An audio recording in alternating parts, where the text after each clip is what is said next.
In today's episode, we're going to talk about the 3 things to consider when pricing your membership. Now, there are many reasons why you're starting your membership. And so, price should be something that you consider so that it is successful. The last thing that I want is for no one to join your membership because it's priced too high or people are canceling after 1 month. Then you don't really have a membership. You have more of like a course where they're giving you one payment. And that's not why you started a membership. You started a membership because you want that reoccurring revenue. So grab a notepad, get ready to take some notes, and we'll dive in.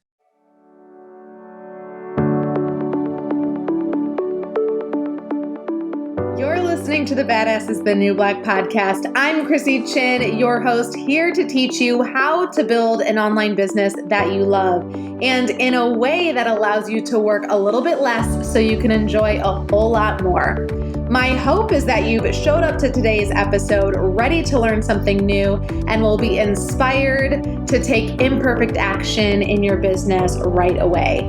I won't make you wait any longer. Let's dive in. As I go through these different things to consider when pricing your membership, I'll use Grow Workspace, which is one of my businesses, as an example to talk you through some of these different ideas and concepts. And I'll throw in some other examples to help give you a very clear understanding so you can apply it to your business. Now, Grow Workspace, if you haven't been listening for a little while, you're new, that was my first membership site that I launched. It was geared towards brand new brand partners with Young Living, so super niche audience. And we had 4,000 paying members after 4 months. And so, these 3 things I'm going to talk about today were definitely things that I considered when setting the price for that membership and things that I still consider as we've launched other membership plans. So the first thing to consider when pricing your membership is where your ideal client is in their journey. And I've talked about this in a previous episode when I talk about 3 things to consider when pricing your course. It's really important to know where your ideal client is in their journey so that you can set the price accordingly. Sometimes in the beginning stages, people are less willing to invest. Now, this is not a steadfast always, but beginners sometimes lack the confidence. They aren't sure if they can generate the results. Maybe they lack the finances to be able to invest. So they can be a little bit more shy about spending money. I think about when I started my entrepreneurial journey, I was trying to cut all the corners. I didn't hire anyone to help me because I didn't have a lot of money to invest in my business. So I had to, think outside the box and figure out trades and things like that. So with Grow Workspace, we actually now offer 2 memberships. One is at a lower price point for new brand partners to help them get their feet wet and give them some awesome wins with our pre-made content. And then the other membership, which is about double the price, offers more advanced content like pre-made funnels. So the pricing here is reflective as to where they are in their journey. Beginners get less content and they pay less money. More advanced get more content and they pay more money. So the second thing to think about when pricing your membership is, do you have any competitors in your industry? Having competitors can help you determine the price of your membership, whether you go lower or you go higher. So you could offer a competitive price where you're priced around the same as your competitor, or you could offer a little bit more or a little bit less. You could certainly use competitors' price to position yourself as more prestigious option by charging more, or you could market it as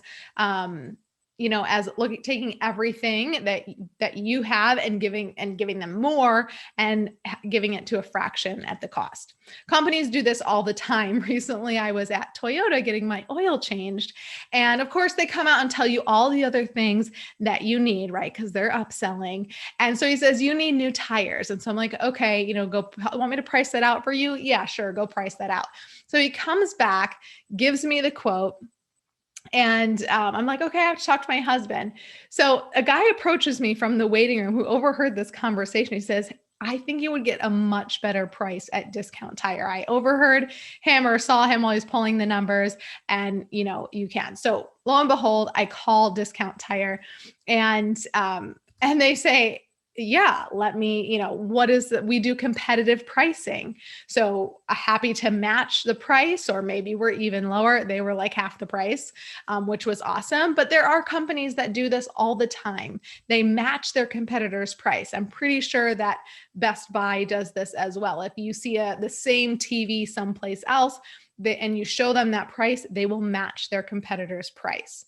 So when it comes to your course, if you price yourself the same as your competitor, then they won't go to the other person because that person has a lower price, right? Sometimes that's how we make our buying decisions. Or you could offer a little less so that you are the lower price point and the driving factor for people to come to you instead of your competitor. This could be a strategy to drive more traffic to your membership than to someone else's membership. Now, let's say you offer yoga as a part of your membership. Who are you competing with? You could argue that you're competing with a yoga studio, but I would say that that's probably a different clientele, online versus in studio. So you're probably really competing more with online yoga classes. However, if a yoga studio were providing online classes, then there would be a little bit of competition there. But let's just look at your competitors in the online space and look to see if you have a competitive price. What were you thinking of pricing it? Look at your competition. Is it competitive, right? You can be more specific about who you're trying to attract as well. If you're trying to cater to the stay-at-home mom with expendable income, then maybe your offering is priced a little bit higher as they are used to spending more money to get exactly what they want. If your ideal client is a busy working mom that's on a budget, then your price is a little bit lower and you go for the masses on your membership. Now, you could also set prices based on your personal offerings and what your personal offerings are. So you offer private yoga sessions for $60. You offer group sessions. They're obviously going to be less, maybe $20 for a live in-person class. That's competitive with other studios. You offer $10 a class for live virtual classes, where you could provide some feedback or, cue to what you're seeing if they have their video on. Or you could pay $30 for a month membership, which is $5 a class to get 6 pre-recorded classes a month to do on their own time. So you can see I've used kind of like, you start with your one offering, private, that's going to be the highest. Then group in person, that's going to be the next tier down. Then online, being able to see and interact in queue, a little bit less, versus having videos that they just play on their own. So you are using your other services to help price out your other offerings or your membership. Get more, pay more, and more being, in this scenario, the personalized support versus necessarily, content, even though, of course, if you go from one private session to 6 pre-recorded sessions, that's obviously more volume in amount of content and classes. All right, let's say that there's no competition or little competition, and you get to set the tone for your market. At the time we launched Grow Workspace, there really wasn't anyone offering pre-made content for Young Living brand partners, maybe a few here and there, but really nothing worth writing home about. Now there are people who are trying to do what we do, but maybe they're only offering a portion of what we do, because literally no one can duplicate what we do because we offer so much for so little. So these people are offering a portion and they're pricing themselves higher than what we charge, and they're giving away less. So outside of the loyal customers that we have, we find people just still come to us for our pre-made content because we're the best price for the amount of content and diversity in content that they get. The third thing to consider is, does your membership work better if there are more members or less members? Now, think about this concept. You can make $10,000 a month with 1,000 people paying $10, so very low price point, more people. Or you can make $10,000 a month, so same profit, with 100 people paying $100. Okay, so we're going to talk about this concept. Would it be better for your membership to have more people or less people? Think about the service that you provide or the customer itself and what they will thrive off of. Big community or small community. If in, my community, I have a copywriter and they have to review a lot of copy, then it's going to need to be a smaller membership count. And because there's more one-on-one support, like reviewing copy. And so the price needs to be higher, right? To compensate for that. Now let's look at if you don't need to limit the amount of people in your membership because your service can really be available to the masses and scaled without sucking up all of your time. Like the Grow Workspace membership is made up of network marketers. And we can have the masses of people in there. And so then thinking about this concept, like, is it better to have less people or more people or the type of customer it is? So with Grow Workspace, network marketing industry, it's literally their job to talk about and share about the things that they love in order to build their business. So community is a huge draw to them, and they're trying to build community of their own. They also want to be a part of community. And so the more the merrier. They want a big community. So we're going for the more the merrier. Let's go for the low cost, high volume of people. So we launched the membership at $4.95 a month. So cheap. Ton of content for the price of an expensive coffee, which got everybody talking, drove more members to our membership. And it didn't matter if thousands of people were using our content. They could modify it and make it their own.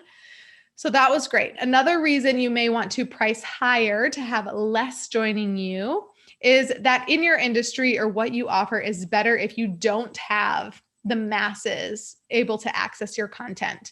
So my husband and I toyed with the idea of starting an Airbnb business, and we bought a course that was going to help us get started. And I think he has a membership course for his alumni. I'm not in it because we didn't follow through on that business, but the course was $2,000. So it wasn't cheap by any means. But I remember him saying that one of the reasons he priced his course, now we're talking about a course, but you could translate this to membership, this high was because he didn't want 10,000 people purchasing it.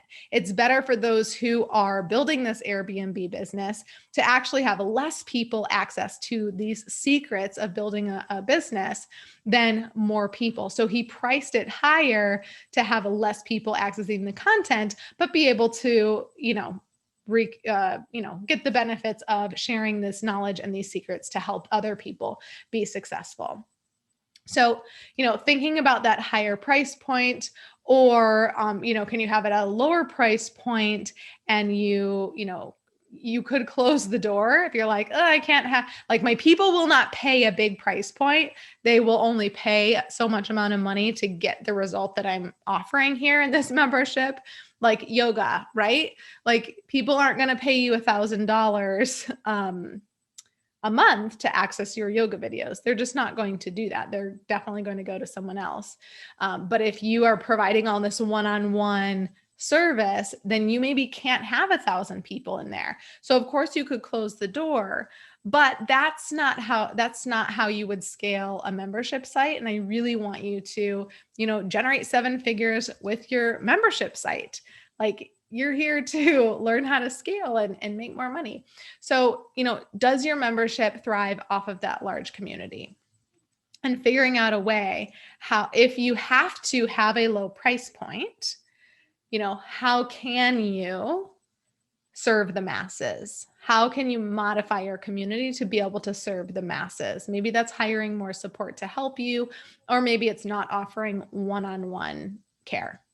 So I've recently seen a podcasting community where you can get exclusive access to the special community for collaboration.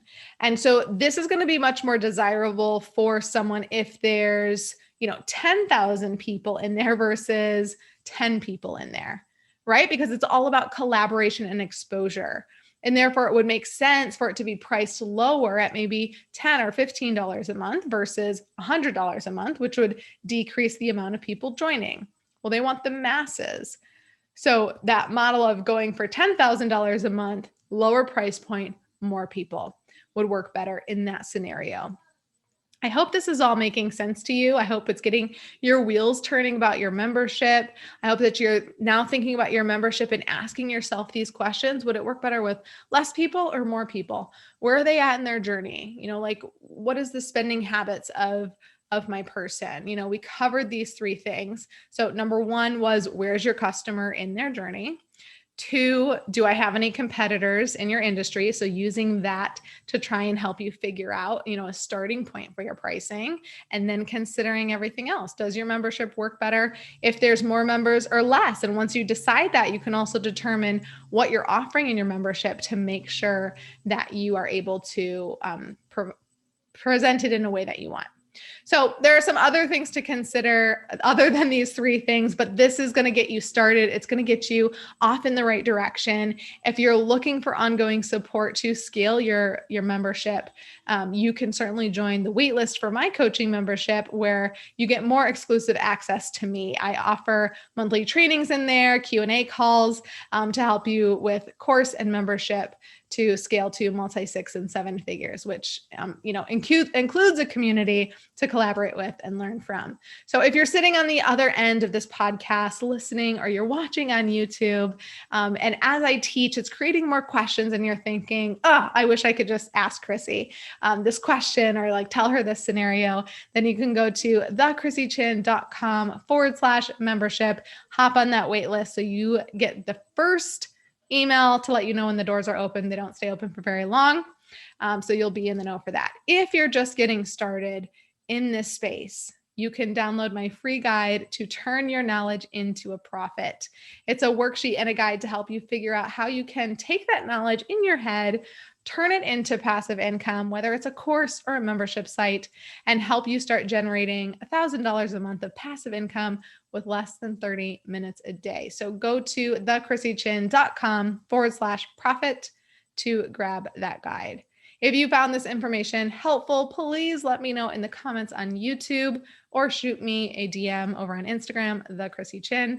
I love to know that you are listening. And of course, hit that subscribe button so you are notified when the next episode is live. I appreciate you so much for tuning in, and I will see you next week on the podcast. Until next time, remember, done is better than perfect, my friend, and to channel your inner badass and take imperfect action every single day.